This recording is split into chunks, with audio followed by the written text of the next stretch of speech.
Hi everyone, आप सभी का एक बार फिर से एजुकेशनल चैनल में स्वागत है। और आज की वीडियो में हम आपके साथ डिस्कस करने जा रहे हैं पीएचडी और नेट में कौन सा ऑप्शन ज़्यादा अच्छा रहेगा और कौन सा ऑप्शन ज़्यादा पावरफुल है। तो आज की वीडियो में इसी के ऊपर डिस्कस होगा, क्योंकि आप सभी के द्वारा हमारे चैनल के माध्यम से कई बार इस पर क्वेश्चन पूछा जाता है।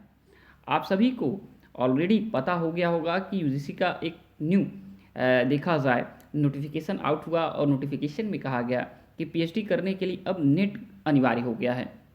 यानी नेट के स्कोर के आधार पे ही पीएचडी में एडमिशन मिलेगा। और नेट का स्कोर 1 ईयर के लिए अभी कहा गया है वैलिड रहेगा, और इसके आधार पे आप पीएचडी में एडमिशन ले सकते हैं किसी भी यूनिवर्सिटीज़ में। और अगर आप पीएचडी में एडमिशन ले लेते हैं तो आपको मिनिमम देखा जाए 3 ईयर एंड मैक्सिमम 6 ईयर का इस प्रोग्राम को पूरा करने के लिए नॉर्मली देखा जाए कंडीशन में आपको समय दिया जाता है कि आप इस समय में अपना कोर्स कंप्लीट कर लेंगे, और उसके बाद आप देखा जाए तो किसी भी यूनिवर्सिटीज़ कॉलेज में असिस्टेंट प्रोफेसर बनने के लिए आप देखा जाए एलिजिबल हो जाएंगे।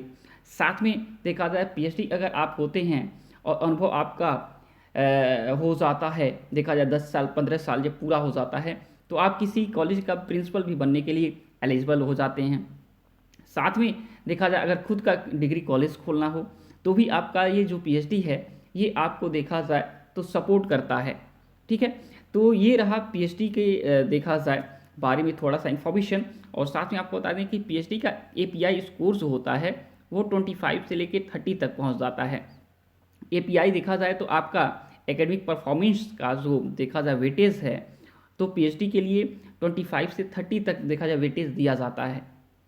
और इसके आधार पे देखा जाए आप किसी भी प्राइवेट कॉलेज में देखा जाए तो अनुमोदन भी करा सकते हैं और प्रिंसिपल का भी पोस्ट ले सकते हैं, और साथ में गवर्नमेंट का ऑप्शन अवेलेबल ही रहेगा।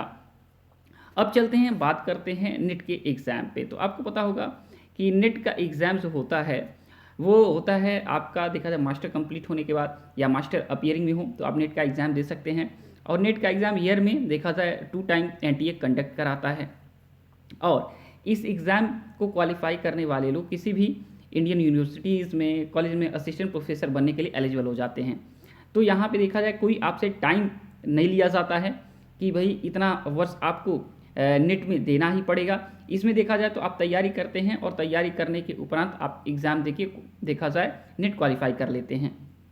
तो ये समय देखा जाए पीएचडी के अकॉर्डिंग ज़्यादा नहीं है। पीएचडी में निश्चित समय देना पड़ेगा और नेट में कोई निश्चित समय देना नहीं पड़ता है। इसमें हो सकता है कि आप 3 से 4 महीने पढ़ के क्वालिफाई कर लें, हो सकता है अपना पीजी कंप्लीट करते समय ही नेट क्वालिफाई कर लें, लेकिन देखा जाए पीएचडी को कंप्लीट करने के लिए आपको हर काम छोड़ के पीएचडी में टाइम देना पड़ता है।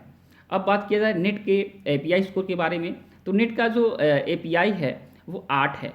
तो देखा जाए कि अगर आप पीएचडी देखते हैं तो उसका एपीआई स्कोर 25 से 30 जा रहा है, नेट का एपीआई 8 जा रहा है, तो वेटेज ज़्यादा है पीएचडी का।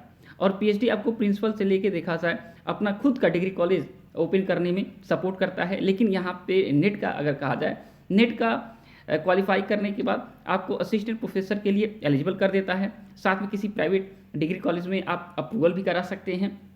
ये सभी चीज़ें आपको ये भी देता है। तो दोनों में देखा जाए कॉमन क्या है, कॉमन ये है असिस्टेंट प्रोफेसर बनने के लिए दोनों आपको देखा जाए सुविधा प्रदान करते हैं। इसके अलावा आप किसी प्राइवेट डिग्री कॉलेज में देखा जाए अप्रूवल करा सकते हैं दोनों के माध्यम से। थर्ड पॉइंट सबसे बड़ा ये होता है कि इस दोनों में एपीआई स्कोर में डिफरेंस है। 25 एपीआई स्कोर है, पीएचडी का 8 एपीआई स्कोर है आपके नेट का।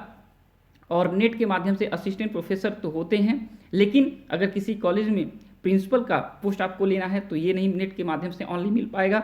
इसके लिए आपको पीएचडी होना देखा जाए कंपलसरी है, अकॉर्डिंग देखा जाए यूजीसी का जो नियम है। और खुद का जो डिग्री कॉलेज अगर आप ओपन करते हैं तो आपके पास पीएचडी होना तो अति अनिवार्य है, अन्यथा देखा जाए नेट के आधार पे आप अपना डिग्री कॉलेज जल्दी नहीं खोल पाएंगे।